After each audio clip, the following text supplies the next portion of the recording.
الذين اصطفى اما بعد فاعوذ بالله من الشیطان الرجیم بسم اللہ الرحمن الرحیم۔ حضرت محترم آپ حضرات درس سے حدیث سماعت کر رہے ہیں اور ریاض الصالحین سے آج ہمارا جو باب ہے وہ باب علم شروع ہو رہا ہے۔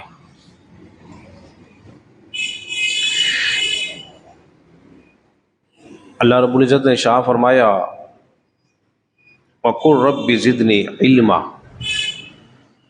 اے اللہ میرے علم میں اضافہ فرما۔ اور ایک آیت میں اللہ نے شاہ فرمایا قُلْ هَلْ يَسْتَوِي الَّذِينَ يَعْلَمُونَ وَالَّذِينَ لَا يَعْلَمُونَ، اے محبوب صلی اللہ علیہ وسلم آپ فرما دیجئے کہ علم والے اور بغیر علم والے برابر نہیں ہو سکتے۔ کیوں نہیں ہو سکتے؟ اس لیے کہ وَيَرْفَعِ اللَّهُ الَّذِينَ آمَنُوا مِنْكُمْ وَالَّذِينَ أُوتُوا الْعِلْمَ دَرَجَاتٍ، اور وہ لوگ جو ایمان لائے ہیں اور جن لوگوں کو علم دیا گیا ہے اللہ نے ان کے درجات کو بلندی عطا فرمائی ہے۔ نبی پاک صلی اللہ علیہ وسلم دعا کیا کرتے تھے اے اللہ میرے علم میں اضافہ فرما۔ تو ہمیشہ اس دعا کو یاد رکھ لیجئے کہ دعا کرنی ہے تو یہ کرنی ہے اے اللہ میرے علم میں اضافہ فرما، کیونکہ زندگی میں ہمیں ہر موقع پر ہر مرحلے پر ہمیں علم کی ضرورت ہے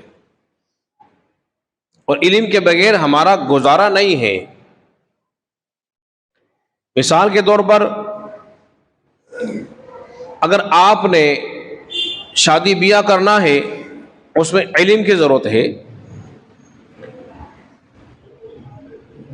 لیکن ہم رسم و رواج پر چلتے ہیں۔ لین دین کرنا ہے، کاروبار کرنا ہے، رشتہ داری کرنی ہے، سونا ہے، اٹھنا ہے، بیٹھنا ہے، کھانا ہے، پینا ہے، گویا زندگی کا کوئی بھی ایسا شعبہ ہو آپ کو ہر شعبے میں علم کی ضرورت پڑے گی۔ جب علم ہوگا تو آپ صحیح کام کر سکیں گے، اور جب علم نہیں ہوگا تو پھر آپ کا کام صحیح بولیے نہیں ہو سکے گا۔ اس لیے نبی پاک صلی اللہ علیہ وسلم نے شاہ فرمایا اللہ تبارک و تعالی جس کے ساتھ بھلائی کا ارادہ کرتا ہے نا اس کو دین کی سمجھ عطا فرما دیتا ہے۔ دین کی سمجھ، اب جس کو دین کی سمجھ ہے اللہ نے اس کے ساتھ بھلائی کا ارادہ کر رکھا ہے۔ ایک حدیث میں آتا ہے نبی پاک صلی اللہ علیہ وسلم نے شاہ فرمایا بخاری مسلم کے اندر موجود ہے کہ رشک دو طرح سے کیا جا سکتا ہے۔ ایک تو وہ جس کو اللہ نے مال دیا اور وہ اس مال سے اس راستے میں خرچ کرتا ہے جہاں اللہ کو پسند ہے، اور ایک وہ ہے جس کو اللہ تبارک و تعالیٰ نے حکمت دی، وہ حکمت سے صحیح فیصلہ کرتا ہے۔ صحیح فیصلہ تبھی ہوگا جب آپ کے پاس علم ہوگا، سمجھ ہوگی، فہم ہوگی، تب آپ صحیح فیصلہ کر سکیں گے۔ اگلے حدیث میں نبی پاک صلی اللہ علیہ وسلم نے ارشاد فرمایا، آپ فرماتے ہیں کہ اللہ تبارک و تعالیٰ نے مجھے علم اور ہدایت کے ساتھ مبعوث فرمایا ہے۔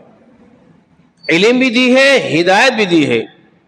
تو نبیوں کے پاس علم بھی ہوتا ہے اور ہدایت بھی ہوتی ہے، دونوں چیزیں ساتھ ہوتی ہیں۔ فرمایا اس کی مثال تو اس طرح کی ہے جیسے ایک بادل ہو اور بادل کسی زمین میں برس جائے۔ اب مثال دے کے سمجھائی جا رہی ہے، پانی ایسی زمین پہ برسا کہ جس زمین نے پانی کو چوس لیا، اپنے اندر کر لیا،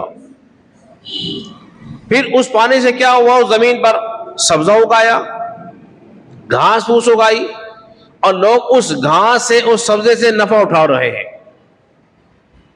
ایک مثال یہ، فرمایا دوسری مثال ایسی ہے کہ پانی برسا اس زمین پر جو کہ زمین تھی پتھریلی، وہ پانی اپنے اندر تو جذب نہ کر سکی مگر اسے روکے رکھا، جیسے کہیں پانی بھر جاتا رک جاتا ہے، پھر اس پانی سے کیا کرتے ہیں لوگ نفع اٹھاتے ہیں، پیتے ہیں، کھیتی باڑی میں کام لیتے ہیں، جانور استعمال کرتے ہیں۔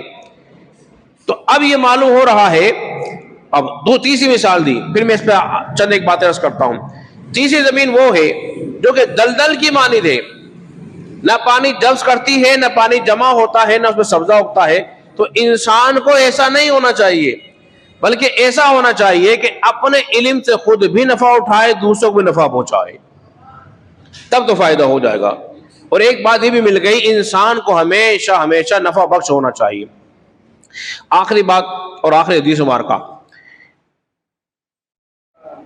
نبی پاک صلی اللہ علیہ وسلم نے حضرت علی سے فرمایا، علی اگر تیری وجہ سے، خدا کی ذات کی قسم، اگر تیری وجہ سے ایک شخص بھی ہدایت پر آ گیا، سیدھی راہ پر آ گیا، پھر تیرے لیے سرخ اونٹوں سے زیادہ محبوب ہوگا. عرب میں سرخ جو اونٹ تھے بہت قیمتی ہوا کرتے تھے، فرمایا تمہیں اس سے زیادہ پیارا ہوگا. اب یہ درس کا جو مقصد ہے وہ کیا ہے جانتے؟ وہ یہی حدیث مبارکہ موجود. اس درس کا مقصد یہ ہے فقط شہرت، ناموری ہرگز مراد نہیں، یہ ہے کہ آپ لوگوں کی اصلاح ہو جائے. اگر ایک بھی صحیح ہماری باتوں عمل کرتا رہا اور عمل کرنا شروع کر دیا تو یقین جانیے میرے لیے آخرت کا ذریعہ بن جائے گا. مطلوب اور مقصود تو یہی ہے. تو اللہ رب العزت کی بارگاہ میں دعا کرے خالق کائنات ہم سب کو سمجھنے اور عمل پیرا ہونے کی توفیق عطا فرمائے.